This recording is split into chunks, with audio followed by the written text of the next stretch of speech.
देऊ नवी मुंबईच्या विमानतळाला दिबा पाटलांचं नाव, देऊ नवी मुंबईच्या विमानतळाला दिबा पाटलांचं नाव। अमर रहे, अमर रहे, दिबा पाटील अमर रहे।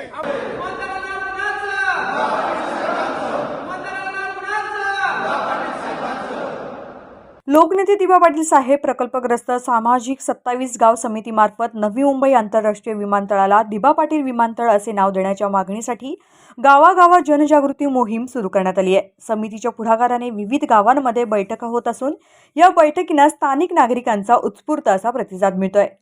समितीने प्रसिद्ध केलेल्या वेळापत्रकानुसार कोल्ही, वाघिवलीवाडा, कोपर, चिंचपाडा, वडघर व करंजाडे अशा अनेक गावांमध्ये बैठकांचं आयोजन करण्यात आलंय।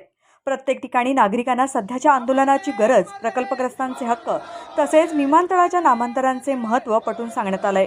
त्यांचे नाव विमानतळाला देणं हीच त्यांना योग्य श्रद्धांजली ठरेल। या मागणीसाठी एकजूट निर्माण करण्यासाठी गावागावात संवाद बैठकांद्वारे जागरूकता वाढवण्यात आली आहे। समितीने स्पष्ट केले की नवी मुंबई आंतरराष्ट्रीय विमानतळाला दिबा पाटील विमानतळ नाव देण्याच्या मागणीसाठी लवकरच मोठ्या प्रमाणात आंदोलन उभारलं जाणार आहे। स्थानिकांमध्ये या चळवळीबाबत उत्सुकता वाढत असून आंदोलनाच्या तयारीला वेग लागलाय। नमस्कार। स्वर्गीय दिबा पाटील साहेबांचं या विमानतळावर नाव लागण्यासाठी आज आम्ही 2 तारखेपासून प्रत्येक गावामध्ये जाऊन जनजागृती आणि भेट घेत असतो।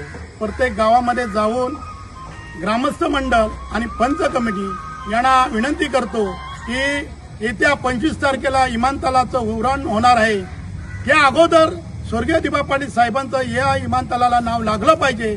यासाठी आता हा आमचा आक्रोश आहे। या 4 ते 5 दिवसामध्ये आमचे पूर्ण 27 गावचं फिरणं झाल्यानंतर आम्ही आंदोलनाचा सुद्धा इशारा देणार आहोत। मी यामध्ये आंदोलनामध्ये बालेमामा असो, 95 गावचे अध्यक्ष दशरथ पाटील साहेब असतील, सर्व आमदार सुद्धा असतील आणि हा मोर्चा मोठा काढणार आहोत आणि या विमानतळाला लवकर 25 तारखेच्या आतमध्ये नाव घोषित करावं हीच आम्ही विनंती करीत आहोत।